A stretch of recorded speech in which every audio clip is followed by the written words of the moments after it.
Hola, ¿qué tal? Bienvenidos a este tercer capítulo del podcast de Puertas Abiertas de la Personería Distrital de Medellín. En esta ocasión tendremos un tema coyuntural, un tema que es novedoso de esta agencia del Ministerio Público y son las valoraciones de apoyo. Él es Haslen Ricardo Ramírez, que nos acompaña el día de hoy. Bienvenido, Haslen. Hola Miguel, muchas gracias. Bueno, Haslen, empecemos directamente. ¿Qué es una valoración de apoyo? ¿De dónde viene ese concepto? Bueno, resulta que en 2019 apareció una nueva normativa que modificó lo referente a las personas con discapacidad. Antes dábamos por sentado que ellas no podían valerse por sí solas o que siempre requerían que alguien tomase las decisiones por ellos.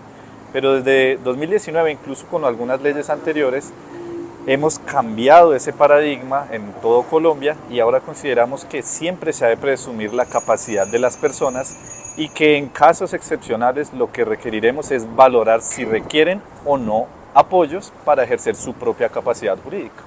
¿A quién se le considera una persona con discapacidad? Bueno, ese es un tema desde luego bastante discutido tanto en la academia como incluso en muchos ordenamientos jurídicos. Actualmente en Colombia distinguimos distintos tipos de discapacidad. Tal vez hay algunas que son para nosotros más comunes o advertibles, como sería la discapacidad física, ¿cierto? O una discapacidad visual. Pero principalmente quienes van a ser tal vez los principales usuarios de este tipo de servicios de valoración de apoyos van a ser quienes tengan discapacidades intelectuales y discapacidades psicosociales en menor medida. ¿Quién puede como determinar o quién es ese grupo de trabajadores profesionales que pueden determinar si está capacitado para tomar decisiones? Ese es un punto muy importante, Miguel. Antes, en efecto, como lo has dicho, tal vez un médico de la especialidad psiquiatra nos decía que había tal vez una persona que requería un tipo de tratamiento para tratar tal vez un trastorno A, B o C. Y eso sigue siendo así. Desde luego la ciencia médica ha avanzado mucho y puede ayudar a tratar ciertos aspectos a través de la medicina. Sin embargo, lo que se quiere evaluar es otra perspectiva. La sociedad es la que pone barreras y esas barreras son las que generan, según la situación particular de una persona, discapacidades. Me explico con un ejemplo. Si quisiéramos entrar a un edificio, a un séptimo piso, y en este solo hubiese escaleras, una persona que fuese usuaria de silla de ruedas estaría discapacitada para subir al piso séptimo. Sin embargo, O imposibilidad. ¿Hay diferencia de discapacidad o imposibilidad? tú has dado con el punto, Miguel. Antes habríamos dicho, es una persona discapacitada porque es usuaria de silla de ruedas, porque por alguna situación, ya sea un accidente o alguna situación de su nacimiento, no puede utilizar las dos piernas como lo haríamos otro tipo de personas. Pero ahora mismo, precisamente lo que damos cuenta con este ejemplo es que si tuviésemos una rampa o un ascensor, esta persona fácilmente puede acceder. Entonces lo que hizo fue la sociedad negarle la posibilidad de acceder. Entonces la discapacidad o imposibilidad, ¿quién la generó? La sociedad. Claro, él tiene una diversidad funcional, ¿cierto? Su funcionamiento como persona es distinto porque usa silla de ruedas. Pero si la sociedad elimina las barreras, él va a poder acceder a muchos derechos o a muchas situaciones. Ese es el enfoque vital. Es la sociedad la que nos pone las barreras. Y por ende, el médico me puede dictaminar una situación física o psicológica tal vez que requiera tratamiento. Pero un trabajador social, un psicólogo o alguien especializado en las áreas sociales, lo que va a identificar es cuáles son las barreras sociales que se ponen y de qué manera podemos ayudar a que la persona se apoye en otras para superar esas barreras. Muy sesgada la sociedad a tratarlos especial, en diminutivo, en bajarles como ese nivel de intelectualidad o de pronto de capacidad. Exactamente, Miguel. Resulta que en algunos ámbitos es común que nosotros veamos que viene tal vez dos personas y en alguna tal vez por su situación física, su apariencia o porque tal vez nos han contado, nos dicen tal vez tiene una discapacidad intelectiva y le vamos a decir, ay, mi niño, el angelito, el chiquitito, cuando en verdad es un adulto de 25, 30 años o una adulta de 25, 30 años. Esas pequeñas etiquetas que vamos poniendo, incluso venidas desde un buen lugar, porque puede que lo hagamos hasta con cariño, pero realmente lo que estamos haciendo es limitar las capacidades de la persona, no darle esa confianza que requiere, no ayudarle a ganar autonomía. Entonces lo que se requiere, y este enfoque, las valoraciones de apoyo, ayuda a ello, es precisamente identificar cómo hacemos que este adulto, ¿cierto? O esta adulta gane en autonomía, gane en independencia con apoyos. Y no tal vez como era el otro sistema, que era presumir que ellos no podían ser capaces y que por ende alguien tenía que tomar las decisiones por ellos. Estas valoraciones de apoyo no solo se cierran a personas con alguna discapacidad, sino también a adultos mayores que posiblemente puedan tomar decisiones, pero al expresarse se les dificulte de pronto mostrarles a los demás que aún son conscientes de tomar decisión, o de pronto ahí hay también una diferencia en ese proceso de discapacidad, adulto mayor, de pronto con alguna imposibilidad para comunicarse. Aquí sería importante diferenciar entre las tres fórmulas de apoyos que trae la actual ley. Una cosa es la valoración, que realmente es un informe que hacemos las personerías, la defensoría o las alcaldías cuando se trata de distritos como Medellín. En ese caso implica sí o sí que tenemos que ir ante un juez. Eso significa que solo operará en principalmente dos casos. Uno, cuando ya hubiera una sentencia de interdicción y por eso necesitábamos ir ante otro juez para que cambiase esa sentencia. O, desde otra perspectiva, cuando la persona titular del acto jurídico no es quien lo está solicitando, sino que lo está solicitando un tercero. Entonces, como por garantía, tenemos que ir ante un juzgado. Sin embargo, hay otros casos, como tú lo has dicho. Tal vez un adulto mayor, por ejemplo, una persona mayor, dice, oiga, me han diagnosticado con Alzheimer. Presiento que voy a perder tal vez habilidades cognitivas, principalmente la memoria. Ya lo preveo y yo quisiera de alguna u otra manera prever esa situación y que las personas a mí allegadas, mi red de apoyo, tomase o me apoyase con algunas decisiones cuando yo ya empiece a perder la capacidad cognitiva, pero se siga respetando mi voluntad y mis preferencias. En ese caso acuden a un tipo de servicio distinto que se va a denominar directivas anticipadas. Lo podríamos entender fácilmente como una especie de testamento pues, cognitivo en el que yo digo, hay ciertas personas que conocen mi voluntad, conocen mis preferencias y en determinados ámbitos en los que yo suelo tomar decisiones, cuando yo ya no pueda tomar por mí mismo las decisiones, apoyémonos en estas personas. Y el tercero sería la formalización de los acuerdos de apoyo.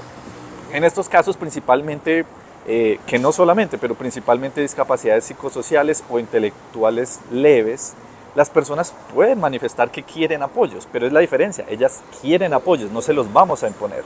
Entonces se verifica que en efecto ellos quieren apoyos, en qué ámbitos quieren apoyos, que no están siendo objeto de presión y quién les puede prestar esos apoyos. En ese caso no vamos ante un juzgado, en estos dos últimos casos, sino que por ejemplo podemos ir a un centro de conciliaciones o a una notaría y formalizar esos acuerdos. ¿En qué casos se solicitan específicamente? Los ámbitos que se analizan donde las personas requieren apoyo son 5 grandes ámbitos, ¿cierto? Un ámbito del patrimonio y el uso del dinero, otro ámbito de la salud, otro ámbito del cuidado personal, otro ámbito de la participación política y jurídica y otro ámbito laboral o de generación de ingresos. A su vez, cada uno de esos 5 ámbitos se subdivide en otros subcomponentes. En total son 22 subcomponentes que entramos a evaluar. Entonces pueden pasar muchas cosas, como tú lo has dicho. Hay una situación de herencia, eso es del primer subcomponente, patrimonio, y requerimos administrarlo y el titular o la titular, la persona con discapacidad, dice quiero apoyos o tal vez está en una situación tal que no puede manifestar su voluntad y preferencias y por ende vamos a requerir hacer el procedimiento ante juzgado, ¿cierto? Entonces pudo haber sido uno de esos 22 subcomponentes el que nos llevó a solicitar la valoración. Como también pudo ser, tal vez, estábamos en el médico, necesitábamos firmar un consentimiento informado y nos dicen, bueno, pero esta persona comprendiendo en qué consiste o requiere apoyos para comprender en qué consiste este consentimiento informado para una intervención médica. Entonces, hay 22 formas en las que podríamos llegar. La más popular, por decirlo de alguna manera, o por lo menos la que más acude, no sé si más popular, pero por lo menos la que más acuden en personería, que es de las entidades o la agencia que de pronto más valoraciones de apoyo ha hecho en el distrito. ¿Cuál es la más popular o si podemos hacer un top 3? A la fecha, por ejemplo, la personería ha adelantado 702 valoraciones de apoyo, solo valoraciones. Habría que averiguar con nuestras otras áreas acuerdos de apoyo.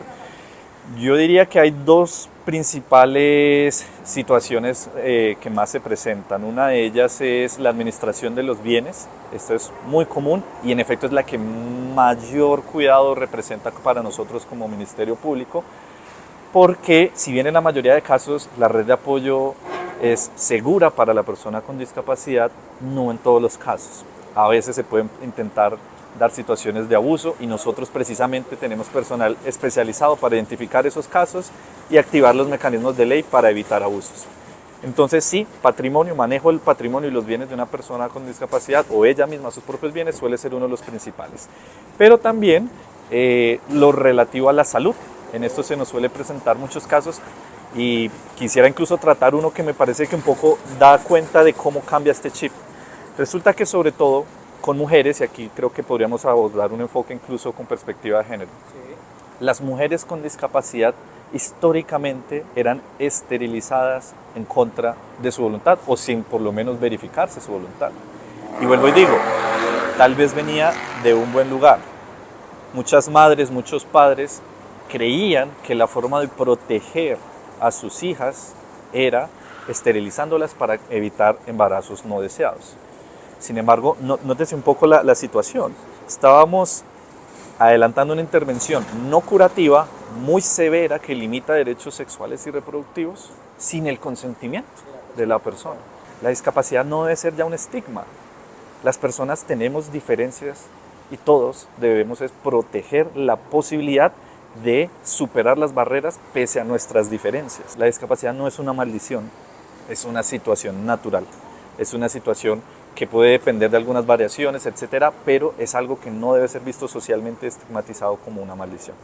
Vamos a hacer el procedimiento, pero de anticipo el consentimiento de la persona, del titular del acto jurídico, o la persona con discapacidad, es el que prima, no el de otros.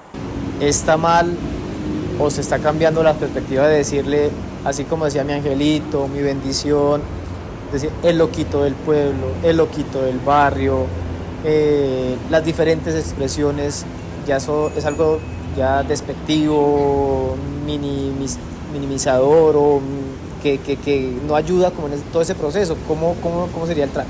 Todas esas expresiones, por favor, evitémoslas. ¿Cómo debemos referirnos a una persona con discapacidad?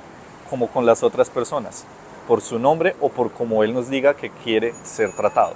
Hay un grupo de profesionales que trabajan para estas valoraciones de apoyo. ¿Cuáles son esos profesionales? ¿En qué áreas se desempeñan?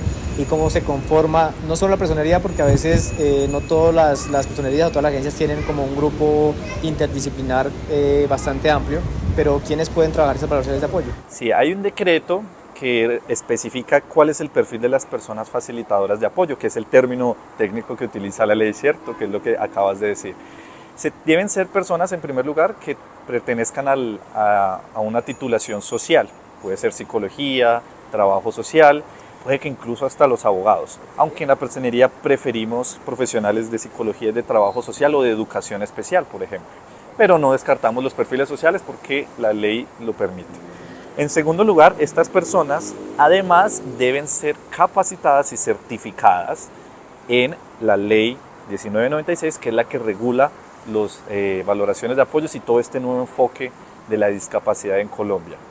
Y a su vez, también el decreto nos dice que deben ser personas profesionales que por lo menos lleven 2 años de experiencia en trabajo con personas en situación de discapacidad.